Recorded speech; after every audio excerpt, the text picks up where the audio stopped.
देखिए दोस्तों, पाल वंश का जो संस्थापक था वो गोपाल था। लोग बंगाल में मत्स्य न्याय से छुटकारा पाना चाहते थे और गोपाल एक भद्र एवं लोक हितैषी होने के कारण लोगों द्वारा राज सिंहासन पर बिठा दिया जाता है। इसे बंगाल में शांति व्यवस्था स्थापित करने और सुव्यवस्थित शासन की स्थापना करने के लिए जाना जाता है।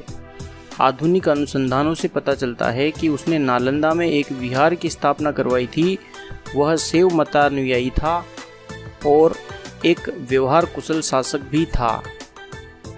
गोपाल के बाद में उत्तराधिकारी धर्मपाल पाल वंश का शासक बना। इसी के समय में उत्तर भारत में कन्नौज के लिए हुए त्रिपक्षीय संघर्ष शुरू हुआ। सर्वप्रथम धर्मपाल का युद्ध वत्सराज प्रतिहार शासक था इससे हुआ, परंतु वह वत्सराज से पराजित हो गया। बाद में वत्सराज को राष्ट्रकूट शासक ने पराजित किया।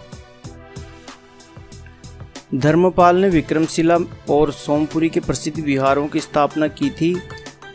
धर्मपाल के बाद उसका पुत्र देवपाल, जो कि 810 ईस्वी से 850 ईस्वी तक गद्दी पर बैठा, उसने अपने बाहुबल से विस्तृत साम्राज्य स्थापित किया। वह धर्मपाल की राष्ट्रकूट वंशीय कन्या रन्न देवी से उत्पन्न हुआ था। उसने परमेश्वर, परम भट्टारक, महाराजा धीराज जैसी उपाधियां धारण की थी।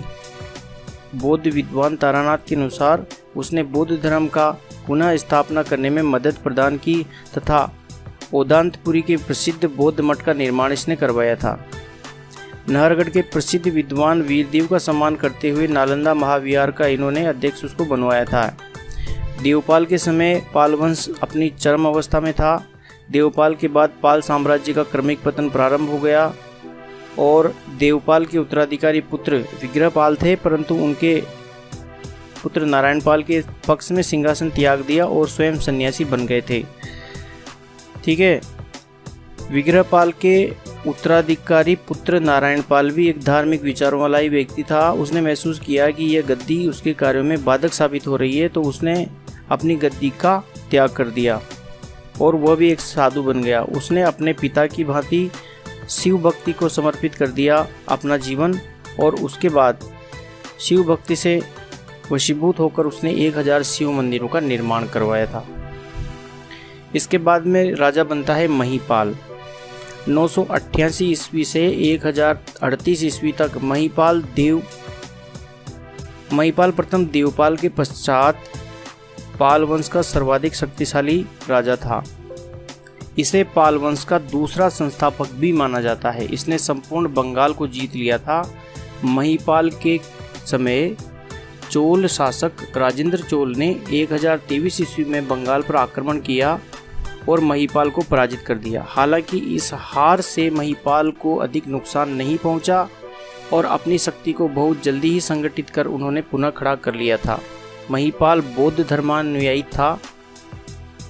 महीपाल की मृत्यु के बाद पाल वंश की अवनति प्रारंभ हो गई थी और उसके उत्तराधिकारी जयपाल को कलचुरी चेदी वंश के कर्ण ने पराजित किया। उसके पुत्र विग्रहपाल तृतीय ने पाल वंश की सत्ता संभाली और वह कलचुरी चालुक्य शासकों से सुरक्षित रखने में सफल रहा, परंतु उसके बाद के शासक उतने शक्तिशाली साबित नहीं हुए। इस वंश का अंतिम शासक रामपाल था। हालांकि रामपाल को सत्ता उत्तराधिकार की युद्ध बाद में मिली। उसने अपने दोनों भाई महीपाल द्वितीय एवं सूरपाल भाइयों महीपाल और सूरपाल के साथ युद्ध करके सत्ता को छीन लिया। रामपाल को भी विद्रोह के समय बंदी बनाकर कारागार में बंद कर दिया गया था। रामपाल के समय उसके दरबार में अनेक विद्वानों का निवास हुआ करता था, जिसमें संध्याकर नंदी प्रमुख था। इसने रामपाल चरित्र की रचना की थी। इसके समय बंगाल में बौद्ध धर्म की असीम उन्नति हुई। इन्होंने बौद्ध धर्म की तांत्रिक शाखा को फलने फूलने में अहम भूमिका निभाई। इस प्रकार हम कह सकते हैं कि साधारण परिवार से उत्पन्न गोपाल से अपने योग्य उत्तराधिकारियों के कारण बंगाल में एक नया इतिहास लिखा और पाल वंश उत्तर भारत की राजनीतिक स्थिति में पहुंच गया। पाल शासक साम्राज्य निर्माता ही नहीं बल्कि धर्म रक्षक एवं कला के प्रतिहार साबित हुए।